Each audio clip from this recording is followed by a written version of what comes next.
Bom, dar as boas-vindas a quem está ouvindo a gente para mais uma de nossas investigações aprofundadas.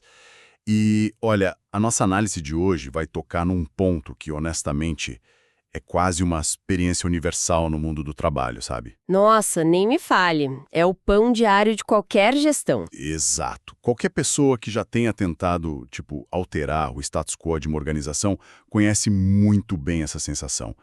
Pode ter sido a tentativa de implementar um novo processo de vendas, ou alterar a dinâmica de comunicação de um departamento, ou só introduzir um novo software mesmo. Uhum. E o que acontece quase imediatamente, né? Sim, a gente esbarra naquela gigantesca e intransponível parede de tijolos chamada resistência. Os braços se cruzam, os olhares desviam na reunião, aquele silêncio que toma conta da sala e o projeto parece que começa a afundar. Antes mesmo de sair do papel. Totalmente. E o material que a gente vai analisar hoje é um texto bastante pragmático chamado 12 Entenda e Abrace a Resistência. É uma fonte que, na verdade, funciona como um manual tático para líderes e gestores. Mas é importante deixar claro logo de cara qual é o nosso objetivo hoje. Perfeito, sim. A missão desta nossa imersão de hoje não é descobrir como esmagar ou silenciar as pessoas que se opõem à mudança. O objetivo central aqui para todos nós é entender como decodificar o que essa oposição realmente significa na prática. E o que é fascinante aqui é que o texto propõe uma inversão completa de paradigma para a gestão tradicional.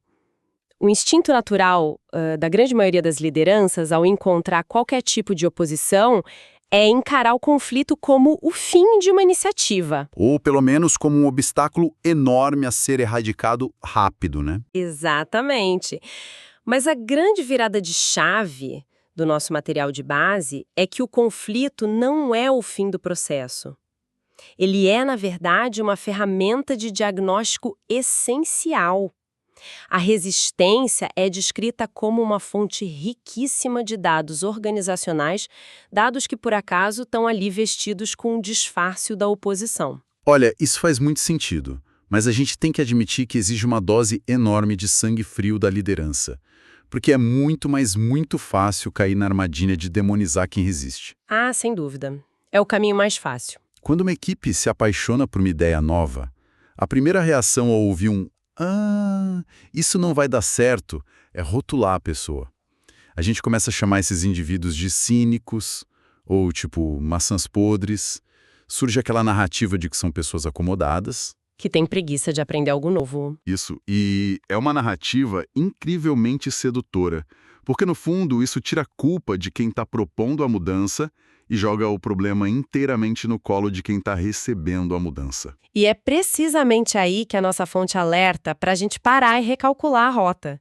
A oposição não deve, sob hipótese alguma, ser vista como algo estritamente negativo, nem como um defeito de caráter da equipe. O texto defende que o conflito é construtivo, certo? Sim, ele é necessário.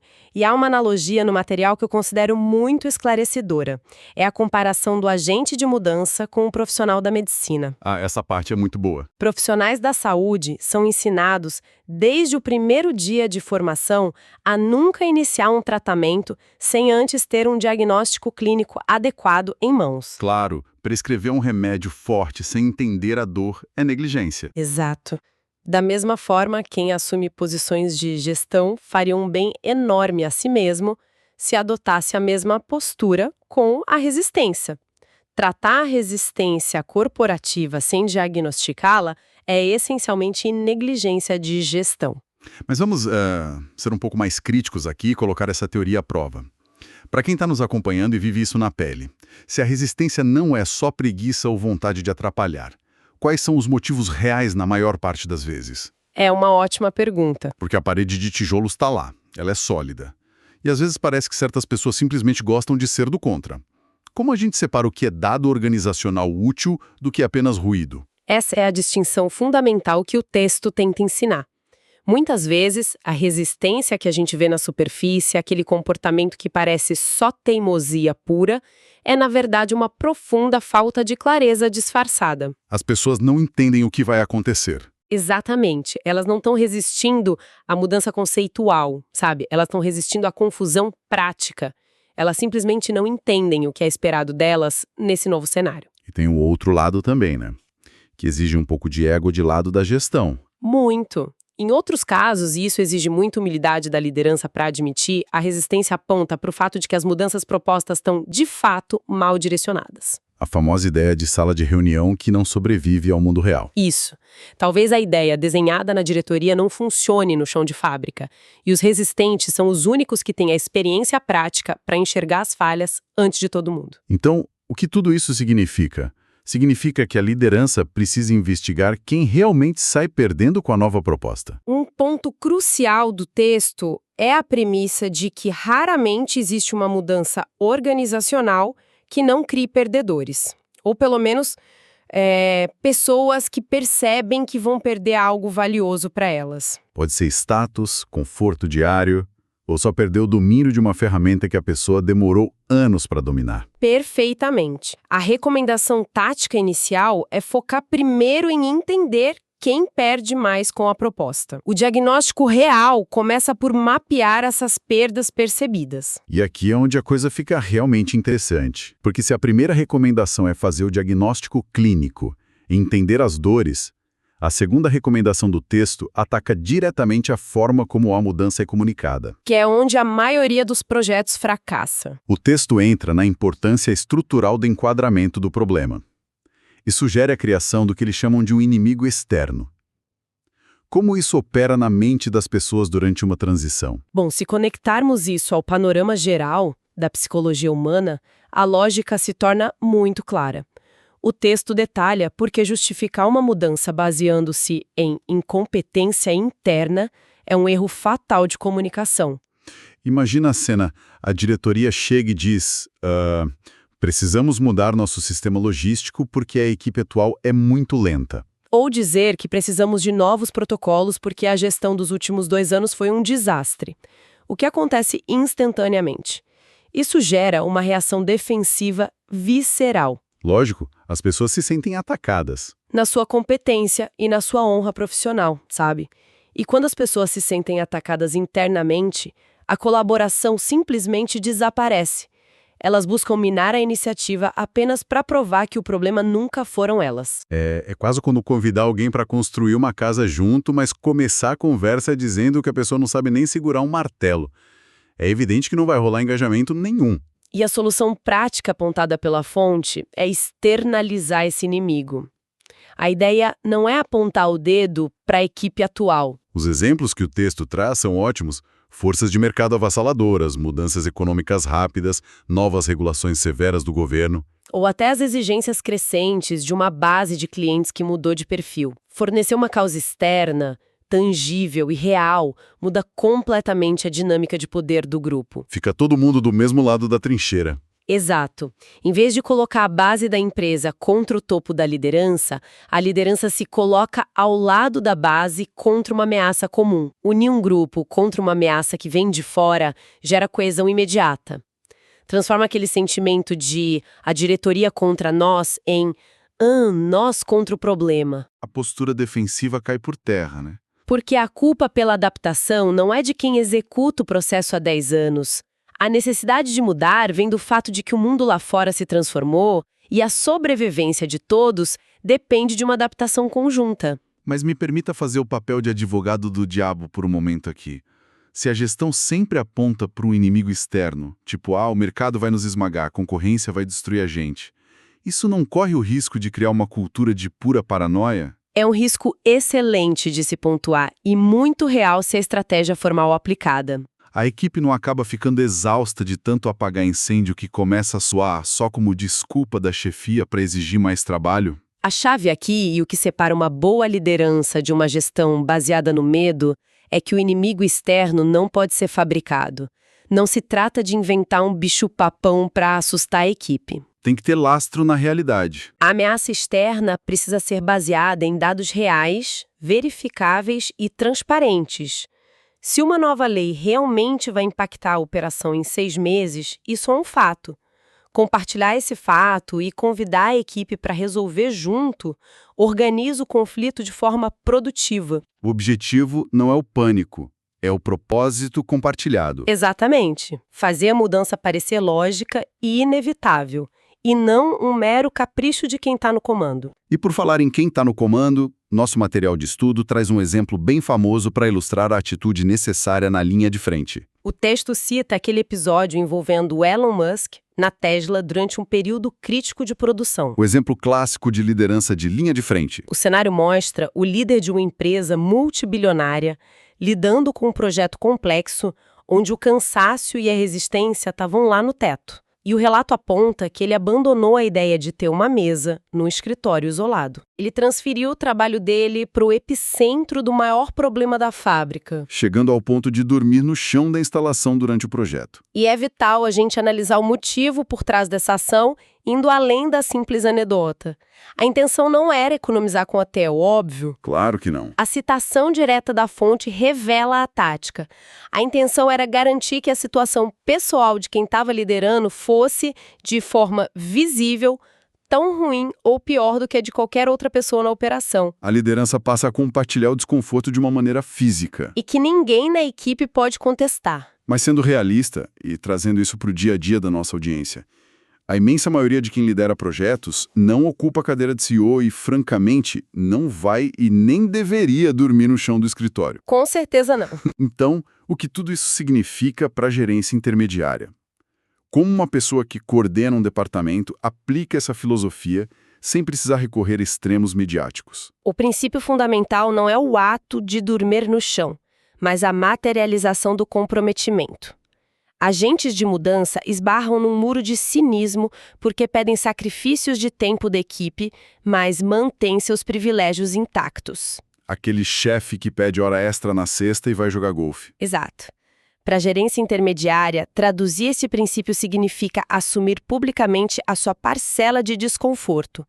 Se a equipe de TI vai virar o fim de semana para migrar um servidor, a liderança do projeto deve estar presente. Ajudando a organizar a alimentação, testando junto. Se um novo software cheio de falhas está sendo testado, a gestão deve ser a primeira a usar e sofrer com os bugs, em vez de delegar a fase difícil e voltar quando tudo estiver perfeito. A liderança, pelo exemplo, destrói a narrativa do nós contra eles. Isso nos leva a uma necessidade muito prática agora. Porque dividir o fardo é fundamental, mas o planejamento requer ferramentas tangíveis. Como a gente mapeia isso no papel antes de agir? É aí que entra o coração metódico dessa nossa fonte. Nossa investigação se aprofunda exatamente no trabalho de Kurt Lewin. Ele é frequentemente apontado como uma das mentes mais influentes na teoria da mudança organizacional. E a premissa dele é brilhante, justamente porque parece contraintuitiva à primeira vista. Ele postula que, em dinâmicas complexas, costuma ser muito mais eficiente focar energia em remover os obstáculos, as forças que seguram o processo, do que tentar criar força bruta para empurrar a iniciativa do zero. Essa é uma das contribuições mais sofisticadas do Lewin. A analogia perfeita não é pensar na mudança como empurrar uma pedra morro acima. Mas sim como tentar acelerar um carro. Exatamente. Se o freio de mão estiver puxado, pisar cada vez mais fundo no acelerador só vai gerar fumaça, gastar combustível e fundir o motor. E na gestão de pessoas, acelerar significa dar discurso motivacional intenso, ou fazer ameaças, né? O que consome muita energia corporativa. A alternativa de Lewin é investigar como soltar o freio de mão. Reduzir o atrito quase sempre gera um movimento sustentável. E a ferramenta para isso é a análise de campo de força. A beleza dessa estrutura não está em ser um gráfico super complexo. É o valor estratégico de forçar a gestão a quantificar o que antes era só um murmúrio de corredor. Transforma a emoção em dados. A ferramenta organiza o cenário em duas colunas opostas. De um lado, você tem as forças motrizes, que são os argumentos lógicos e impulsionadores do sucesso.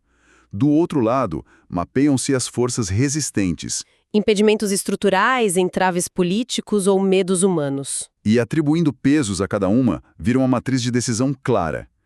O texto oferece um estudo de caso muito prático para ilustrar isso com a atualização de sistemas de informação. Vamos imaginar um cenário em que a interface de atendimento de uma empresa está totalmente obsoleta. A diretoria decide trocar o sistema inteiro. Aplicando análise de campo de força, o mapeamento inicial é bem revelador. Do lado das forças motrizes, os argumentos são sólidos. O novo sistema trará melhoria brutal no tempo de resposta, vai reduzir erros e aumentar a margem de lucro.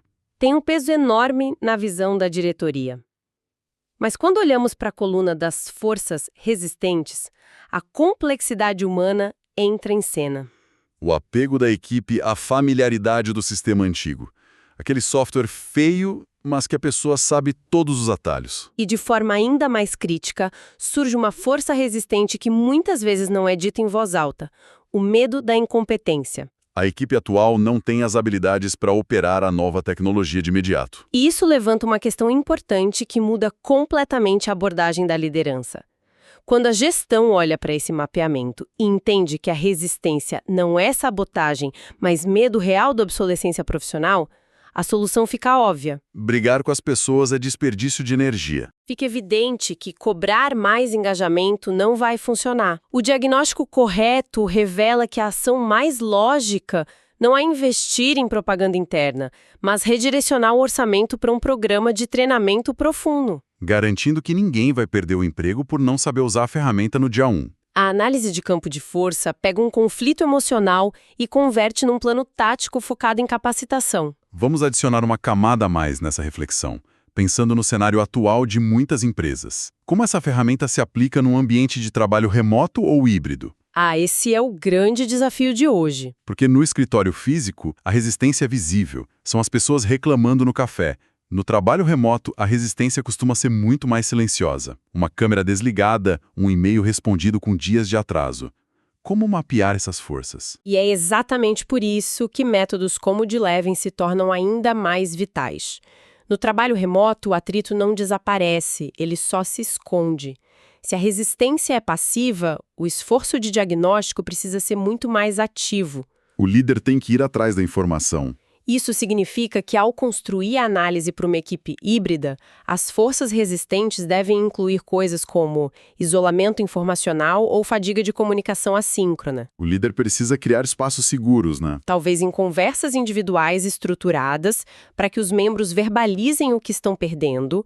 O método funciona perfeitamente, mas exige que a liderança pare de tentar ler linguagem corporal interna de vídeo e passe a fazer perguntas diretas. Ok, vamos desempacotar tudo isso porque o volume de conceitos valiosos que extraímos do texto hoje foi substancial pra caramba. Foi um verdadeiro manual tático. Nós começamos desconstruindo o instinto de demonizar a oposição. Vimos que rotular quem resiste é negligenciar o diagnóstico. Aprendemos sobre a importância de enquadrar o problema, unindo a equipe contra um inimigo externo, real. Em vez de apontar falhas internas, Discutimos o comprometimento inegociável da liderança, mostrando que quem propõe a mudança absorve o desconforto primeiro. E, por fim, mergulhamos na análise de campo de força de Kurt Lewin, a estratégia inteligente de soltar o freio de mão. em vez de só pisar no acelerador da cobrança. A síntese perfeita do material é que essas estratégias em conjunto representam o melhor preditor de sucesso para qualquer esforço organizacional. A magnitude do desafio não altera a validade do método. Serve para multinacional ou para organizar uma clínica local, né? Não faz diferença. Mapear a resistência de forma metódica, respeitando a inteligência emocional do processo, é o grande marco de uma liderança madura. A lição não é buscar uma utopia, onde o conflito não existe. Mas sim aprender a organizar o conflito. Extrair os dados que ele esconde e usá-los a favor da evolução do projeto. E isso nos leva a um pensamento final. Algo para quem nos acompanha continuar refletindo muito depois que o nosso tempo aqui terminar. Deixo com você essa provocação final. Se assumirmos que a resistência é um mapa vital do que as pessoas valorizam e temem perder, o que significa quando uma organização enfrenta absolutamente zero resistência diante de uma mudança drástica? Se a diretoria propõe uma reestruturação gigantesca e a equipe apenas sorri e concorda silenciosamente, isso deve ser motivo de comemoração? É de se pensar. Será que essa concordância sem atritos é prova de uma liderança visionária?